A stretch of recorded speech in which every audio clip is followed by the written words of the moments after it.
2026 அஸ்ஸாம் சட்டமன்ற பேரவைத் தேர்தலில் 126 உறுப்பினர்களை கொண்ட சட்டப்பேரவையில் 82 தொகுதியை கைப்பற்றி அமோக வெற்றி பெற்றுள்ளது பாஜக.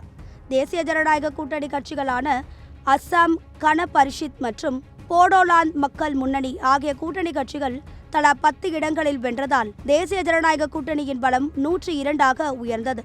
மேலும் எதிர்க்கட்சியான காங்கிரஸ் 19 இடங்களில் மட்டுமே வெற்றி பெற்றுள்ள நிலையில் அஸ்ஸாம் மாநிலத்தில் இரண்டாவது முறையாக பாஜகவை சேர்ந்த ஹீமந்த் பிஸ்வ சர்மா முதலமைச்சராக பதவி வகிக்கிறார். இந்நிலையில் அஸ்ஸாம் முதல்வர் ஹீமந்த் பிஸ்வ சர்மா சார்பாக அமைச்சர் அதுல் போரா பொது சிவில் சட்ட மசோதாவை சட்டப்பேரவையில் தாக்கல் செய்துள்ளார். அதன் அடிப்படையில் இன்று அஸ்ஸாம் சட்டப்பேரவையில் சிவில் சட்ட மசோதா அறிமுகப்படுத்தப்பட்டது.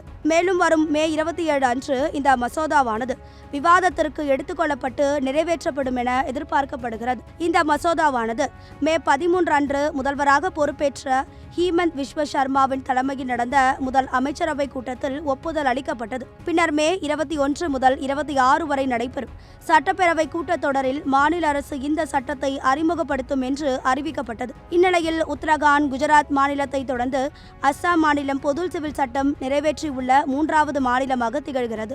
நடந்த முதல் அமைச்சரவை கூட்டத்தில் பேசிய முதலமைச்சர், மலைப்பகுதியில் வாழும் பட்டியல் பழங்குடியினரும் சமவெளியில் வாழும் பட்டியல் பழங்குடியினரும் இந்த சிவில் சட்டத்தின் வரம்பிற்கு வெளியே இருப்பார்கள்.